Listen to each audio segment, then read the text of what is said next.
Russia. It's going to be amazing.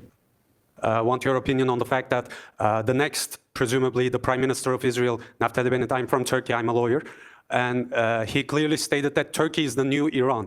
If Israel does a preemptive strike against a NATO ally like Turkey, what would be the, obviously we know what would be the US's stance, but in that situation, what is your military background, and what do you think about this whole notion of the fact that preemptive strike and basically who calls the shots at this moment? Yeah, I do not think Israel would do a military attack against Turkey, and I think that the United States would disapprove of it. Since Erdogan took over in Turkey, the tone has shifted. So there is a less positive view towards Turkey. It's generally not seen as a noble ally to be supported, rather as a problem to be solved. Not really dealing with but this question. That will not affect. I think that it is just inconceivable. It's interesting, you mentioned a moment ago that Israel's had nukes for a while. It hasn't made other people want to get nukes. Lots of countries in the Middle East are now talking about nukes and beyond the nuke because of Israel. If you're in the Turkish government, wouldn't you want to get nukes now when Naftali Bennett is openly threatening you? Turkey has a nuclear capability. It's joint with the United States. They've had it since the 1960s. You think the US is going to rescue Turkey from Israel? I mean, this is beyond insane, but if there was the contemplation of some sort of action of that sort,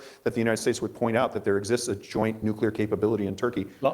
Last question from me before we wrap. There's a poll done of 40,000 people regularly across 15 Arab states, and they asked them last year, who is the biggest threat to the region? 44% said Israel in number one place. 21% said the United States in second place. These are Arab countries. And at 6% in third place, way behind, was Iran. That is a damning indictment of US and Israeli foreign policy, isn't it? Damning indictment.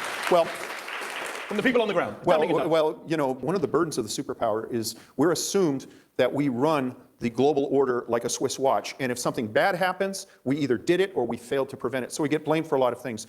We abandoned U.S.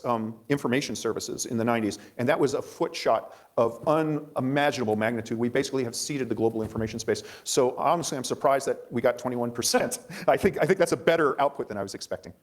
Well, on that very positive note about the reputation of the United States, we'll have to leave it there.